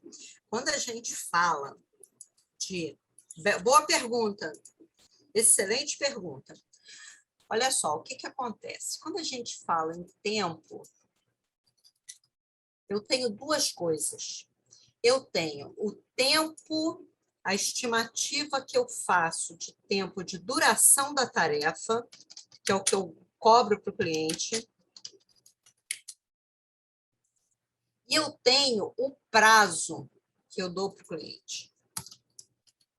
Então, se eu sei, por exemplo, que para fazer um levantamento de um apartamento de 100 metros quadrados, eu preciso de ir lá 4 horas, tá? Vou simular aqui para vocês. 4 horas entre deslocamento, eu chego lá, eu vou medir o apartamento e eu volto. Tá? Digamos que seja num lugar fácil, claro que eu não estou saindo para ir, né, em outra cidade fazer o levantamento. Mas Digamos que eu tenha meia hora para ir, meia hora para voltar, chega lá, eu vou medir, verificar a medida e tal. E eu tenho mais 4 horas para desenhar esse levantamento. Então, eu previ de duração da tarefa 8 horas. Né? Então, eu tenho aqui um total de 8 horas. Isso não quer dizer para o cliente que eu vou dizer para o cliente que eu vou fazer em um dia. Eu não posso dizer isso para ele, porque algo vai dar errado. Né? Murphy existe. Então, como algo vai dar errado, e eu faço outras coisas na vida além desse cliente. Embora o cliente ache que eu só trabalho para ele, né, a gente sabe que isso não é verdade. Eu trabalho para outros clientes também, eu e todos vocês. Então, eu não posso dizer que 8 horas significa que o meu prazo é um dia. Eu vou dizer que 8 horas, prazo que eu vou dar para ele, por exemplo, não é um dia. O prazo que eu vou dar para ele pode ser, por exemplo, 3 dias. Dependendo da situação, eu posso até dar um prazo maior. Então, essa pergunta é super pertinente. Quando a gente está falando do tempo, né, porque eu tenho várias áreas de conhecimento que são consideradas no gerenciamento do projeto. Eu tenho pessoas, eu tenho aquisições, dependendo do tipo de projeto, se eu faço obra, por exemplo, tem uma parte de aquisições pesada, eu tenho risco, né? E aí o risco é considerado quando eu, em vez de dizer um dia, eu digo 3 dias para o cliente. Eu tenho os principais envolvidos, que precisam ser gerenciados, eu tenho o custo, eu tenho escopo. Então, eu tenho ali um conjunto de temas que precisam ser considerados. Só que quando eu chego no tema tempo, eu tenho 2 perspectivas que precisam ser olhadas sempre. Eu tenho uma coisa que é o tempo que eu considero para precificar e eu tenho um prazo que eu dou para o cliente. E a diferença entre o tempo de precificação e o prazo, eu preciso considerar o risco. Tá? Que mais aí, Marcelo? A Natália agradece, ela comenta que ela não se sente mais sozinha nesse desafio, nessa questão das dificuldades dos complementares. A Débora te diz que pode deixar, que ela vai fazer o depoimento. E o Gabriel, eu acho que a gente podia, de repente, com essa pergunta, fechar. O Gabriel pergunta se, como arquiteto contratado no escritório, se ele pode propor métodos de gerenciamento de projetos para o gerente, se você entende que seja algo positivo ou que possa ser mal visto. E o Pedro ratifica ser uma boa pergunta. Gabriel, eu acho que demonstra, sobretudo, interesse. Né? Demonstra que você... Tudo na vida, eu disse que não ia contar mais história, né? A gente vai ficando velho, é um problema. Tudo na vida, você tem que arranjar um jeito de dizer para a pessoa. Né? Claro que você não vai chegar lá para o teu chefe e dizer assim, olha só, eu acho que isso aqui é uma bagunça, que você não sabe gerenciar e a gente precisa aprender a gerenciar projeto. Claro que você não vai chegar e dizer dessa forma. Se você disser dessa forma, sim, você vai ser mal visto. Mas se você chegar e disser, olha, eu conheci um método de gerenciamento de projeto, ou eu ouvi falar que o gerenciamento de projetos é uma coisa interessante, que a gente pode se aprofundar, você chega e vai apresentando. Pode até falar, tem um curso interessante na PUC. Isso, tem um curso na PUC. Você pode chegar e começar a colocar isso pode me dar uma bolsa, forma. Você quer que eu faça? Você acha interessante? Isso. De repente, você até consegue aí ganhar a bolsa, né? O chefe paga para você fazer o curso. E você mostra os benefícios, e você mostra, por exemplo, às vezes você tem um amigo que trabalha num escritório que já está usando algum método, né? Não precisa ser este método, né? Ou você leva uma pequena inovação, né, um quadro, você começa a usar o quadro para você se organizar. Aí as pessoas começam a querer saber que quadro é aquele. Então, você consegue, né, levar essa inovação. Muitas vezes, as pessoas têm medo da inovação. Então, a gente tem que ter uma forma de vender a ideia. E isso vale para um monte de coisa na vida também, né? Eu aprendi, logo assim que eu me formei, porque não é segredo para ninguém, que a gente, quando se forma, fica desesperado que não vai ter emprego, né? Eu me formei na década de 80, no momento em que, para vocês terem ideia, logo depois veio o Plano Collor, foi um desastre. 6 meses depois de eu estar formada, veio o Plano Collor, ou talvez um pouquinho mais, mas por aí. A inflação era galopante, e era aquela coisa, né? Eu vou virar um profissional mais caro, não vou ser contratada. E eu cheguei para o dono do escritório, um outro escritório me sondou se eu queria ir para lá, tal. E eu adorava o escritório que eu trabalhava. E eu cheguei para o dono do escritório sem muito tato, porque na época o meu tato era zero. Uma amiga minha de faculdade dizia que eu era sutil como um elefante, para vocês terem ideia. E eu cheguei para o dono do escritório e falei, não, eu quero saber se você vai ficar comigo, porque você vai me contratar, porque eu tenho uma proposta para onde ir. Mais ou menos assim, gente. Não foi muito, não foi, né? Então, vocês imaginam que o cara olhou para minha cara e disse assim, você quer ir embora, pode ir, né?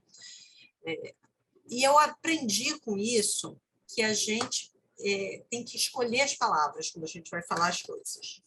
E a partir disso, eu aprendi muito, né? Hoje, quem me conheceu naquela época e me vê agora diz, nossa, que diferença, né? E eu, quando hoje digo que eu era sutil como um elefante, as pessoas também não acreditam.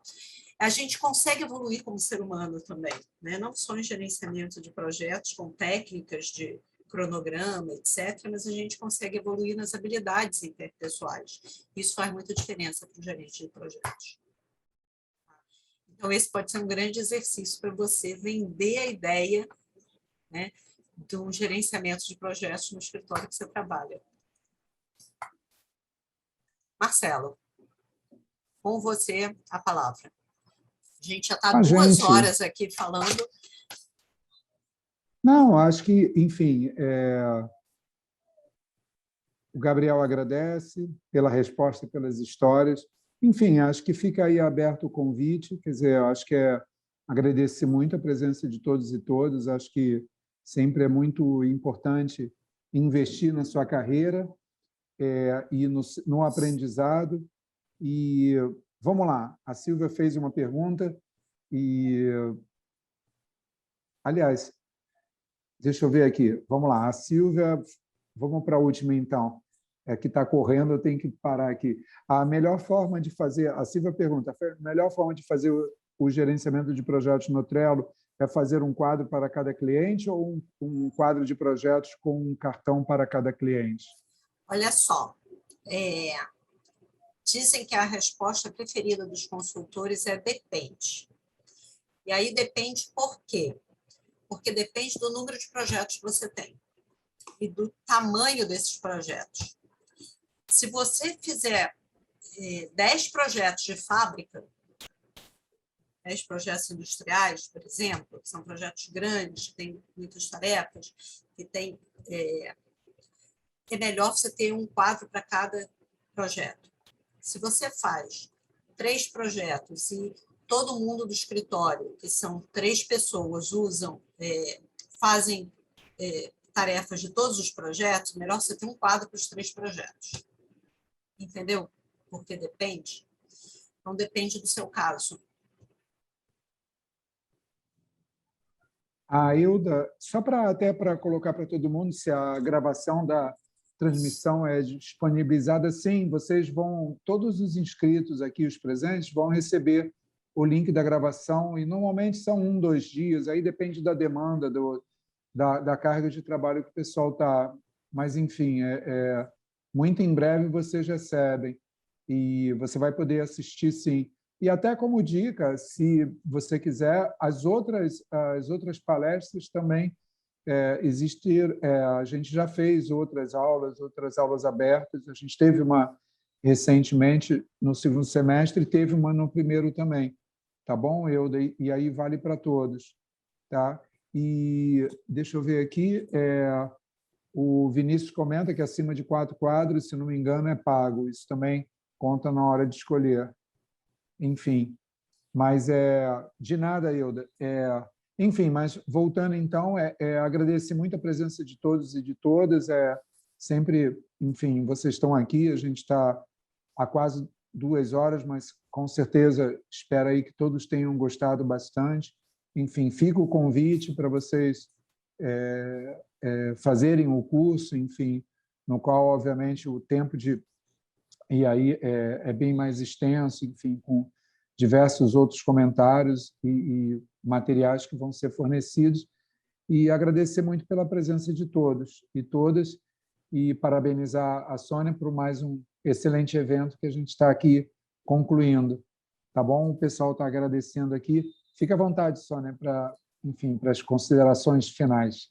Não, queria agradecer a vocês a paciência, né? Eu sei que é uma noite chuvosa e que talvez seja um pouco melhor do que ver a novela, mas, de qualquer forma, vocês escolheram estar aqui. Então, obrigada pela presença e eu desejo para vocês muitos projetos muito bem gerenciados, né? E podem ver as outras palestras, saber mais sobre o curso, me procurar nas redes sociais, aquelas coisas todas. Sigam, deem like, aquelas coisas todas, coraçõezinhos. E, mais uma vez, obrigada. Boa noite aí para todo mundo e, enfim, estamos à disposição aqui. Obrigado a vocês.